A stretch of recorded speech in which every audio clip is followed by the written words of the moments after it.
November 19, 1942. Buna, Papua New Guinea. Major General Edwin Forrest Harding stood at the edge of the jungle and looked at what his soldiers were attempting to assault and understood with the clarity of professional humiliation that the intelligence he had been given about the Japanese defensive positions at Buna was not merely incorrect but catastrophically wrong. He had been told that the Japanese positions at Buna were lightly held and that a determined infantry assault would overrun them quickly.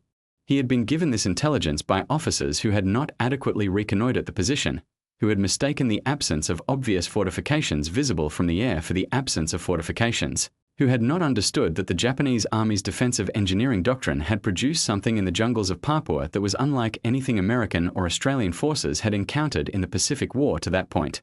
What Harding's soldiers were attacking was a defensive system so thoroughly integrated with the jungle terrain that the men assaulting it could not see what they were attacking until they were within a few meters of it, at which point the machine guns that were concealed within the bunkers opened fire and what had been invisible became lethally visible. The Japanese bunkers at Buna were masterworks of defensive engineering that the specific conditions of Papua New Guinea had made possible in ways that island warfare elsewhere had not. The swampy coastal terrain of the Buna-Gona area, a strip of coastline on the northeastern Papua coast between two rivers, was covered with jungle so dense that air observation could not penetrate it to identify individual positions. The Japanese engineers who had built the bunker system had used coconut logs and kunai grass and the specific materials of the jungle to construct positions that were from above simply part of the vegetation and from the front simply part of the ground. The bunkers were not the single-layer defensive line that American assault doctrine of the era was designed to penetrate with a concentrated assault on a single point. They were a network, with each position covering the approaches to adjacent positions, with tunnels connecting bunkers to allow defenders to shift between positions and to emerge behind attacking forces that believed they had passed through a cleared area. Against this defensive system, Harding's soldiers of the 32nd Infantry Division had nothing that their experience and their training had prepared them for. The 32nd Division was a National Guard unit from Michigan and Wisconsin that had arrived in the Pacific in the spring of 1942 and had been rushed to Papua after the Japanese offensive down the Kokoda Track had threatened Port Moresby. Its soldiers were poorly nourished, suffering from malaria and other tropical diseases at rates that reduced effective strength far below the official figures, equipped with weapons that were rusting in the jungle humidity and with medical supplies that were inadequate for the scale of tropical disease casualties the campaign was producing. They were attacking bunkers they could not see, with weapons that were inadequately supplied, while simultaneously fighting the diseases of the Papua jungle that were killing and incapacitating them at rates that exceeded the Japanese rifles and machine guns. The specific horror of the Buna campaign, beyond the tactical difficulties of assaulting invisible bunkers in a tropical swamp, was the disease environment of the Buna coastal strip. Malaria was endemic in Papua, and the strain of malaria present in the Buna area was particularly virulent, producing fevers that incapacitated men within days of infection and that the Adabran treatment the Army used was not always effective against. Dysentery and scrub typhus and other tropical diseases added to the malaria burden in ways that produced a medical situation unlike anything the Army medical system had been designed to handle. By the time of the Buna battle, significant percentages of the men in the forward assault companies were fighting with malaria temperatures that would have produced evacuation in any other operational environment. They fought because the men beside them needed them to fight and because the specific culture that American soldiers carry even when they are sick and starving is the culture that says you keep going until you literally cannot go anymore. General Douglas MacArthur, commanding from his headquarters in Port Moresby, was not in Papua during the Buna battle and would not visit the front until January 1943, after the battle was over. His communications to the commanders at Buna during the battle reflected an impatience with the slow progress that was legitimate in its strategic concern. The campaign needed to be concluded before Japanese reinforcement could reach Buna, but that was applied with insufficient understanding of the specific conditions that were producing the slow progress. MacArthur's response to the 32 ND Division's failure to take Buna in the first weeks of the assault was to replace Harding with Major General Robert Eichelberger and to tell Eichelberger, in words that Eichelberger recorded and that have been quoted in every account of the Buna campaign since, that he wanted Buna taken or didn't want to see Eichelberger alive. Eichelberger arrived at Buna on December 1, 1942, and immediately went to the front, understanding that the command problem that had produced the slow progress was not primarily a problem of courage or determination in the men but of leadership that had been absent from the positions where the men were dying. He saw what Harding had seen and what had not been adequately conveyed to MacArthur in Port Moresby: soldiers who were sick and starving and undersupplied attacking invisible bunkers across swampy ground that offered no cover and no approach that was not covered by the defensive network. He also saw something that Harding's assessment had not fully captured, which was that the men who were making those attacks were not broken despite everything the campaign had done to break them. They were sick, they were thin, they were inadequately equipped, but they were going forward each day and taking casualties and going forward again the next day because that is what American soldiers do. Eichelberger changed what he could change. He pushed ammunition and medical supplies forward. He moved commanders who were not performing and left in place those who were. He was personally present at the front in ways that previous command had not been, walking the positions, talking to the men, making the specific assessments that a commander can only make from the front rather than from a headquarters miles away. What he could not change quickly was the fundamental tactical problem. Bunkers that could not be seen could not be suppressed by the artillery and mortar fire that American doctrine relied on to prepare an assault, and bunkers that could not be suppressed killed men who assaulted them.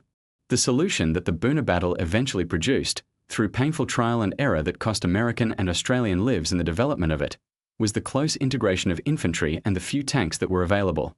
The M3 Stuart light tanks that were eventually brought to Buna in December 1942 were the tactical instrument that changed the equation at the bunker positions, not because their thin armor could not be penetrated by Japanese anti-tank weapons, because it could, but because the combination of their machine gun fire and their ability to approach and fire directly into bunker openings at close range destroyed positions that infantry alone could not reduce.